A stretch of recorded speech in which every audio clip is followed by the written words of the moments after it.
All right, magic makers. Today I was thinking about, what am I going to talk about for this? And I realized I haven't really ever given you my whole kind of like soup to nuts story. And so today you get the soup to nuts of my story. And it started probably about 12 years ago. Um, between 10 and 12 years ago. And I think about, it's kind of right around the time I had stopped competing. And I remember my last show. And at the time, I really couldn't get my legs to get like as lean as they used to be able to get. And I'm like, gosh, I'm like, well, you know what? The next show I do, I'm, going to make sure I can be a little bit more consistent with my sprinting and really, up my weights for my legs in the off season. And, that's really kind of like where my headspace was at. And then, so this was like November. Then January, usually I start thinking about, okay, what am I going to do for this next year, next shows? And I usually get my body fat tested. And so I go to, a good friend, Mikey D, I love you. And he does the body fat. And he's like, Kim, he's like, have you had had too much fun this off season? And, during the off season when I was doing, fitness shows, let's just say sometimes I went a little buck wild.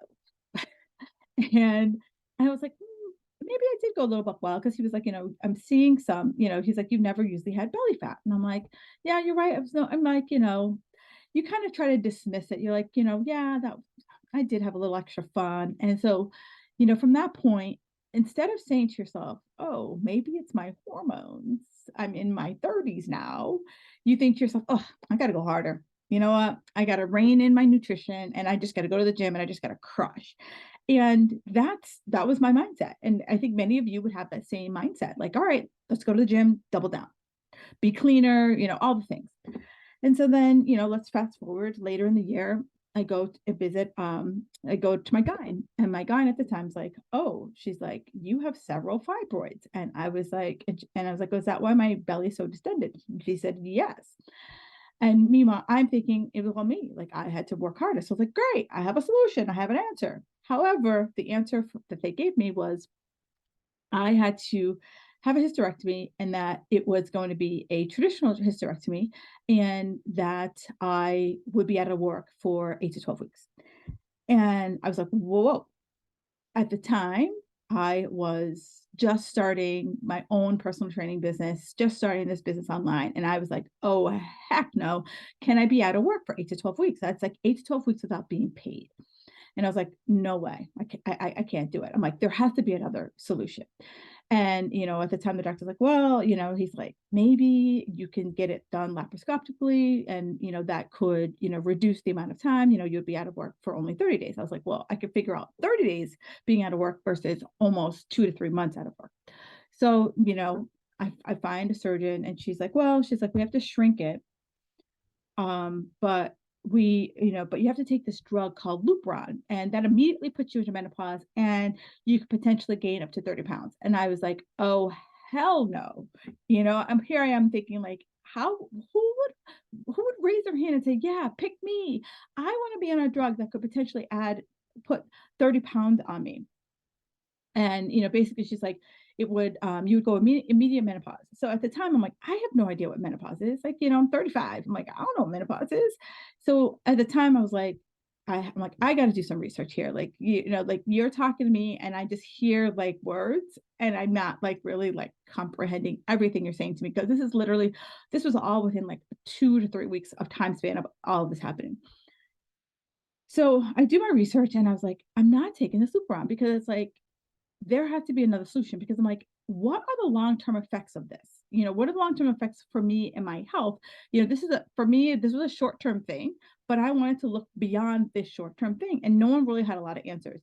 So I had to be the advocate for myself, right? And it's really easy that you have a doctor who's got the white coat on and they've had years of medical experience. But I'm like, but they don't have years of experience as me. They don't have experience as me as in my life. No one was telling me like after I get off this drug, what happens to me? No one could tell me that. So all of my Googling, all of my reading of research, I was like, this is not enough.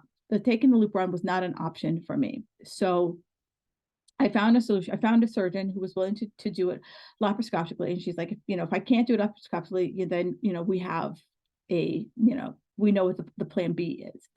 And she was able to do it. And I was only out for 4 weeks. And so in my mind, I'm like, okay, this will solve my problems.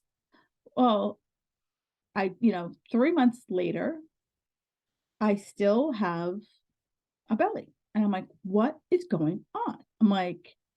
I'm thinking like it was the fibroids that was causing the belly, but no, it wasn't the fibroids. It was my hormones, right? It was my hormones. And so during that 4 weeks that I couldn't work, I couldn't work out, it really caused me to do some reflection, right? So during that time, I could only walk. That was the only exercise that I was allowed to do. I couldn't even lift over 20 pounds. So that means I couldn't go to the grocery store. I couldn't drive for a week and a half. So it was just a lot of being forced to settle down. And prior to this, I was a stress ball, right? I'm starting a new business and you're just, constantly worried that like, did I make the right decision?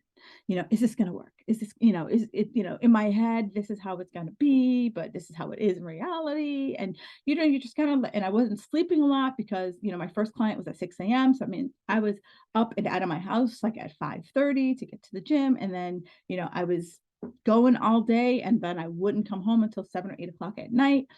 And so I'm eating on the run. And so it was a very stressful time period, and these 4 weeks kind of made me like sit back and do some forced reflection, right? And so after about 8 to 12 weeks after my surgery, I still looked puffy and bloated. And so I go to my post-surgical physical, and I'm like, yeah, I'm like, I'm still like 10 pounds over where I normally am. And, it's just making me crazy. And my doctor's like, Kim, you really just got to stop eating sandwiches. And I was like, that's not an answer, right? Someone comes to you this and you're going to tell them to stop eating sandwiches. You don't even know if I eat sandwiches. Like, how do you know what I'm eating? Like, because you didn't ask. And so I said, all right. So of course I made it about me. And I was like, I need to just double down. But I knew the sandwich thing was because I was like, I ate pretty cleanly. So I was like, I made it about the gym. So I'm like, I'm going to go to the gym and I'm just going to double down. I'm going to get harder. I'm going to be more consistent with my food. And next year, I'm up now 20 pounds. Another 10 pounds come on. And I'm like, okay, something is seriously wrong here. Like, because I couldn't eat any cleaner. I couldn't work out any harder. I'm like, there's something else going on. And, again, I raised this to my doctor and she's like, well, Kim, you're over 40 now. And I was like, seriously, that's the answer you have for me? I'm over 40 now and I'm just supposed to like suck up a 10-pound weight gain like every year for the rest of my life? At what point, like the only thing I saw coming from me was being bedridden at 600 pounds. Like I was like, there has to be something else, something going on. And so, I started doing research and I found some really good mentors. And she was like, well, because you had a hysterectomy, you're menopause. And I was like, but I still have my ovaries, and my ovaries play a major part in sending signals to my brain. Now, just because the egg can't get fertilized doesn't mean my body's still not producing estrogen and progesterone. It's just not telling my uterus to shed. So I was like, that just I couldn't wrap my brain around that. I'm like, there's still these biochemical actions happening in my body. So that just didn't make any sense. So again, boom, into the research that I went. And as I was doing the research, one of the two things that came out on top for me was it wasn't about my nutrition and my exercise, right? It was part of the reason why I was gaining the weight and keeping it on primarily was I wasn't sleeping, right? As I mentioned, I was trying to build this business. And so I was, maybe I'm going to be generous here. Maybe I was getting 6 hours of sleep, but I definitely wasn't getting 7 hours. And maybe I was getting 5 hours of sleep, but was it good sleep? Because in my mind, probably before all this happened, probably about 3 or 4 years prior, I had overslept. And that thought has always stayed in my brain. And I hate oversleeping. And I still think about it right now. And it's now been almost 15 years since I overslept for a class that I was like, oh my God, I can't oversleep. And so remember I would wake up and like check my phone. Okay, whew, I got 3 more hours. And then, of course, like because you startled yourself awake, it took you a little bit of time to get yourself back to sleep. So I wasn't sleeping. So that's one, right? Two, I was stressed because I'm building this business and I wanted to like be successful and I wanted it to be successful like right overnight. I wanted all the things like right flipping now.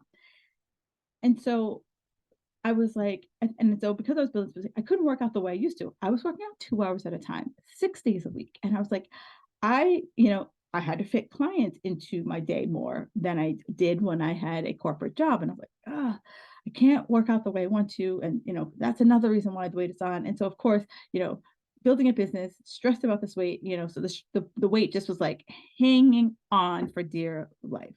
So I started to say, you know what? I can't work out any harder. I have to figure out a way to work smarter. So again, I dove into the research. And there's research that shows that it wasn't about the duration, right? And so many of us get caught up in it must look like this because that's what we've been doing. We've caught up in this pattern of this is how it has to be, has to look, has to look, has to look.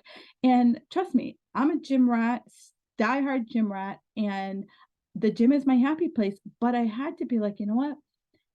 If I want different, I have to do different. And I know I've said this to you on multiple occasions, and the same still holds true. I had to do different, right? Because if I continued with the 2-hour workouts, I wasn't seeing the results I wanted. I wasn't losing the belly fat. I wasn't losing the weight. I was still freaking exhausted. I still had cravings up the wazoo. And so, as I'm diving into the research, it was saying that the way I was working out was driving my hunger. It was driving my cravings, right? Because I had to, in my head, I had to do at least an hour of cardio. On top of that, I had to easily be doing at least 1 hour of strength training plus, working body part splits a day in order to achieve my results. And all it did was lead me to burn out. Like I no longer like the gym. Like, and it's like, here I am trying to be the voice of reason to my clients. And I'm like, I can't, like, I just can't. Like I was like beyond burnt out. And so as I dove into the research showed us that short bouts of strength training coupled with intervals turn on the fat burning hormone. And that's what I needed. I needed my body to stop being in store mode. It was storing away like squirrels store away nuts for the winter. That's what my body was doing. It was just plugging everything I had into storage. And so all the exercise that I was doing was contributing to my fat storage, right? And so all exercise is not created equal. Many of us think like I must go to the gym and I must crush, but is it? If I'm not getting the results that I want, you got to take a step back and say, okay, maybe there's a different path. Maybe there's a different route to where I want to go. And so I started to say, how can I use my metabolism to change my body from the inside out? Right? How can I use my hormones to work with me versus me always trying to manipulate what's already naturally occurring? So my workouts went from 2 hours, they went down to about 30 to 45 minutes. And that's where I still live right now. Max an hour. And that's usually if I do an hour workout, it's primarily because I've been like, messing around. Like I've been like, on my phone, I've been running my mouth. Like that's why my workouts work out a little bit more. And trust me, it was scary, right? Because it's what I knew. Like I knew I go to the gym and this is what I do. And it was scary to kind of like take a step back. And so, for my clients who I, kind of coach through this process, I say to them, like, look, start with, if you're there for 2 hours, bump it down to an hour 45, then 90, then, hour 15. I'm trying to do the math, but break it out by 15 minutes, right? Break it up by 15 minutes so that eventually like you start to say, it's the intensity I bring to the workout, not the duration. Right. And then, if you've listened to me for a while, you also know that, I'm also like, listen to your body. We have red days, yellow days, and green days. And so on a red day, even if you had it in your calendar, maybe it's not the day that I'm going to go hard. Maybe it's the workout changes. Maybe the workout's like, there's been plenty of times that I've had a day that I booked in to go to work out. And I'm like, my body's just like, girlfriend, ugh. And it's a day that I foam roll or if it's a day I go for a walk, but I'm still moving. And, many of you know one of my non-negotiables is, 3 days a week, 30 minutes of activity. I don't specify what the activity is, but it's 3 days a week. I'm doing some type of activity. I try to prioritize strength training, but again, if I'm having a red day, I might move that day over, but at least I'm going to go for a walk, a foam roll, right? Do some mobility work to get in that work. So the next place I had to look was my food. And so, at the time I was like, all right, I need to hire somebody because clearly, a coach is their own worst coach, right? Because we don't see our blind spots. Like, our poop don't stink. And so changing my food was one of the hardest things because my hormones at this point were just a hot mess. And if I, with hindsight being 2020, my hormones have been knocking on the door of hot mess status for decades. I've never had a regular period in my 20s. I was always cold. Um, I was always cold. I always had hot flashes at night. Like I could never really sleep with like a heavy cover on. I could only sleep with like a light blanket. So those are like, red flag, red flag, red flag, right? If my hormones were a guy that you were dating, you would be like, back away, like slowly, don't come near. And so, those are, a lot of signals that like now I would be like, something's wrong. Now I didn't know, you only know what you know. So my hormones were already a hot mess. And so I knew something was wrong. And so I was like, my doctor's not helping me. She's only telling me that I'm only, I got to stop eating sandwiches. So I was lucky that I found a really good functional doctor who, I'm grateful for her because she also she's a gym rat. So she understands what it's like to need to go to the gym, want to go to the gym. And she understands that. But she also understood that I was done with deprivation. I was done with the go hard, go big, go home. She totally understood that. And she's like, no, I don't want you to do that. She's like, your body it needs to recover. It has just been beat to crap and it just needs time to heal. And so, one of the things she instilled in me, and this is what I want to instill in with you, is that it takes time, right? At the time I started working with her, I was in my 40s and I had already beat the crap out of my body for almost 10 years. And like I said, if I go back, my hormones were already in distress, from probably my late teens into my 20s and beyond. So I couldn't expect this light switch to come. It was more like a dimmer switch.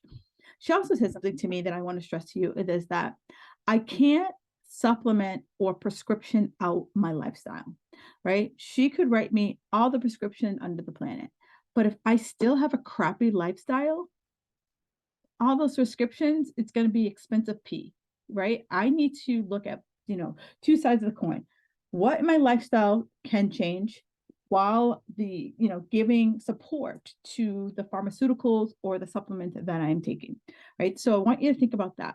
Look at your lifestyle, sleep. The biggest thing I could tell so many people are like, sleep, sleep, sleep, sleep. I know. And then you get crap sleep. I have a client who she's a night owl and she's it's called revenge bedtime. And she's between work, get my kids to bed, 10 o'clock's the only time I could sit down and just be. And I get that. I want you to have that self-care time, but not at the expense of not sleeping well, right? That you just pass out on the couch and then you drag yourself to bed. Start to think about how I can get better sleep. The second is stress management. Those two things, for many women over 40, if we were able to better manage our stress and our sleep, sweet Georgia Brown, results that you would see, right? Because so many of us are holding on to the weight. I saw an old client of mine and she's like, Kim, you said that to me years ago, that if I stopped being a stress ball, if I started to get more sleep, weight would just kind of fall off me. And she's like, I didn't believe you. And I'm like, of course, no one believes that. No one believes that if I just stopped being a stress ball, the weight would come off me. And I say this because I was a stress ball. I was a live nerve for decades. And it's taken me some time. Like I said, it wasn't an overnight switch that I finally was able to say, all right, Kim, I can control what I control. I can only control what I can control. And because control freak up in here, I'm a recovering control freak. And I started to just kind of like really winnow down my to-do list. It wasn't this like 400 to-do list. It was like, what are the three things I can get done? Give myself these small mini goals. Take one step at a time versus trying to do all the things because it was doing all the things that were making me nuts. So really want you to think about two things, sleep and stress. Those are the two big things that I really had to work on. That was a big challenge for me. The other thing we worked on is healing my gut. My gut was a hot mess. I was not even though I was eating healthy, I wasn't digesting my food because my gut was such a mess. And so we started with my gut. She's like, no matter what I give you, as long as your gut is a mess, you won't absorb any of the nutrients that I've given you. So we worked on my gut. Then once my gut, so we started working on my gut. Then we started to work on my balancing my blood sugar. I was insulin resistant from all the years of yo-yo dieting, from all the years of finishing a show and like eating like, food was going out of style, and then coming back. And so we worked on balancing my blood sugar.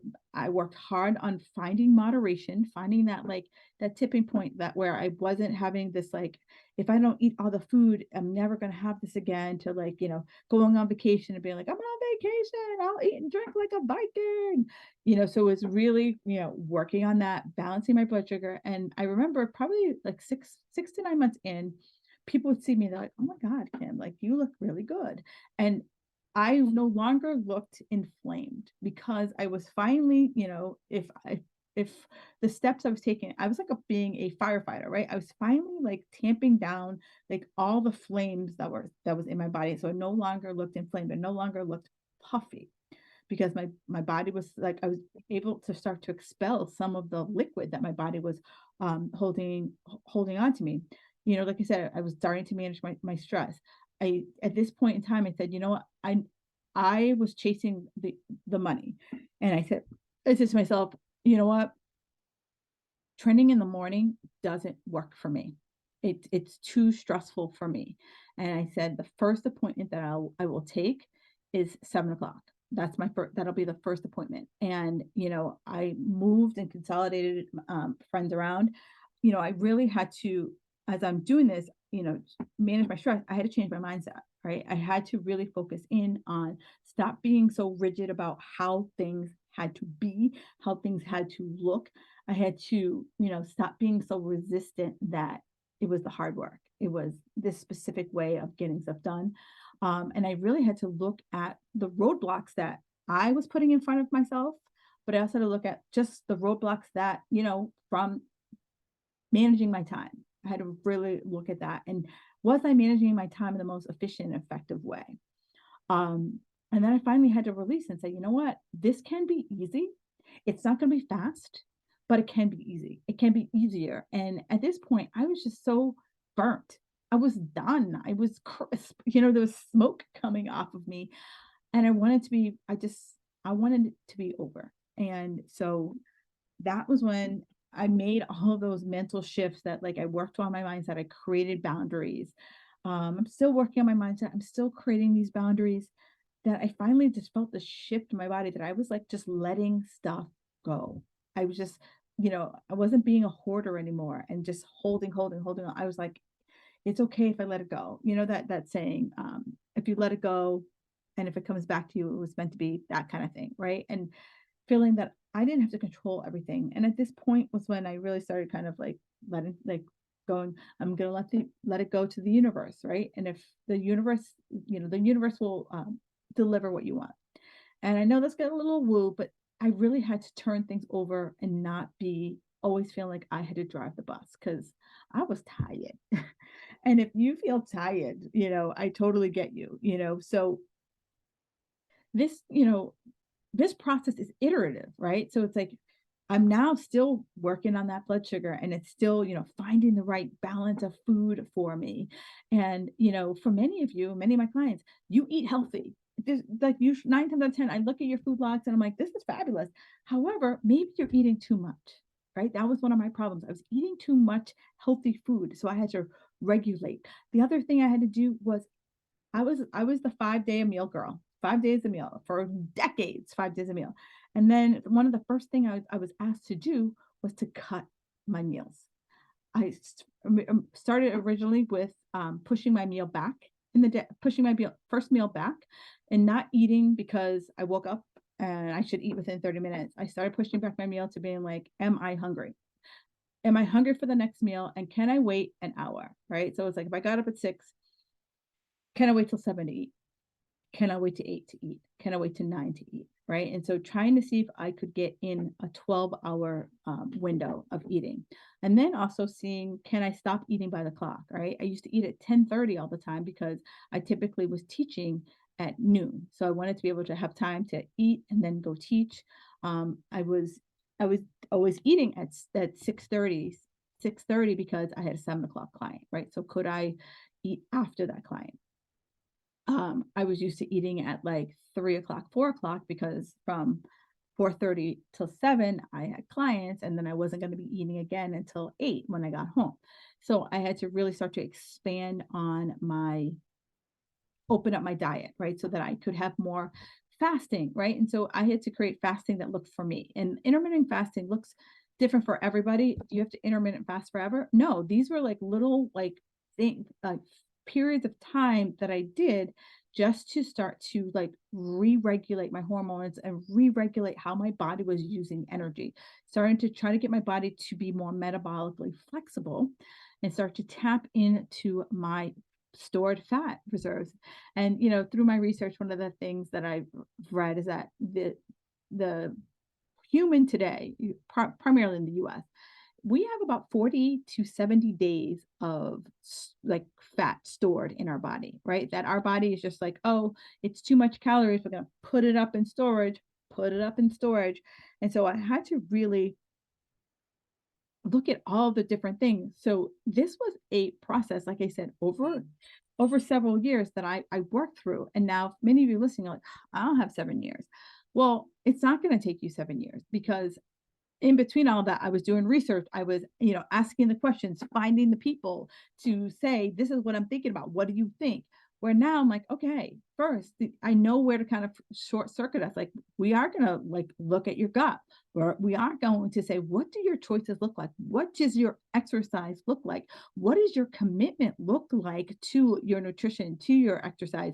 Where are you? Are you a stress ball? Do you need to just go to hell to sleep? So that we can start to, I call it the 3 C's. We got to understand where your choices are, nutritionally, workout wise. Then we have to come up with a code for you, a code of conduct that you are going to hold yourself to, not some diet telling you, girlfriend, you need to do A, B, C, and D in order to get your results. No, you need to say, okay, this is what I'm willing to do. And it could be a process. Over time, it can start to build and evaluate, because maybe right now you're like, I'm so broken, I can only commit to one thing. Great, awesome, you win. Then we get to like, what can we do? What are you willing to do to be consistent? Right? So many of us are like, I'll do anything you say. For how long? Right? Because it's like, you take on all the things, and all it takes is for like a vacation, a kid to get sick, work to get busy, and then boom, like it's like a Jenga, right? Yeah, like that one puzzle piece you pull out, boop, it all goes to pieces. So that's what, that's my story, right? For me, I had to change, right? I couldn't eat 5 meals a day because my blood sugar was a hot freaking mess. I couldn't be doing workouts 2 hours a day because, one, I was burnt like to a crisp, and two, it was one of the things that was making me hungrier and craving. Yeah, and it was also probably contributing to why I wasn't sleeping that much. So I had to take a look at what I was going to do. And, one of and I've shared this with you before, that like one of the kind of um, hallmarks of my change was I went on a vacation for 30 days, and I didn't want to be that girl. And that was kind of like my test, and I want you to create these experiments. Right? I had to create an experiment to prove to myself, because I was so stuck in my rigid mindset. My rigid mindset was like, no, I can't just walk. I was only doing that because I had surgery. And, now if I hadn't walked and fallen in love with podcasts, would I be here talking in your ear? I don't think so. So I want you to start to it was I did a 30-day experiment, and, I was like, "All right, for 30 days, can I only work out 3 days a week?" And it's gonna be less than it's gonna be 30 minutes or less. Can I just focus in on just having vegetables? Can I focus in on making sure I get a good night's sleep? And guess what? I was only up 2 pounds, and I believe that 2 pounds is probably because I was flying for 15 hours. So it was probably, water and poop.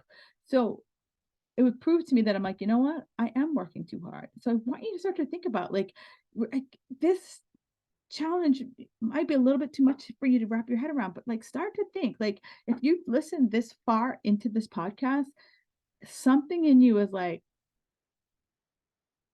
"Hey, she might be onto something here." So I really want you to think about it because trust me, I was so like, "You don't know. I'm a special snowflake." No, I wasn't a special snowflake. I was an idiot. I was a special idiot thinking that it was go big or go home. Well, you know what, girls? Go big or go home is going to bury you. And you're going to keep looking in the mirror and saying, "You know what? If I can only lose this, if I can only lose that, if I only, you know what? If I only made one frickin' change." So yes, I'm all up in your girl. I'm all up in your face telling you if you are sick and tired of being sick and tired, something's got to change. And it can't be about go big or go home. I promise you that it cannot be about go big or go home. So ladies, if you are ready, I'm ready because we're doing the belly fat code. I'm going to just download everything I freaking learned over the last 10 years, download it into you. It starts in November. The link is in the show notes. All right, ladies, as always, love listening to you. If there's anyone who needs to hear this, please do me a favor and share it with the world. Have a fabulous day, and I will talk to you next week.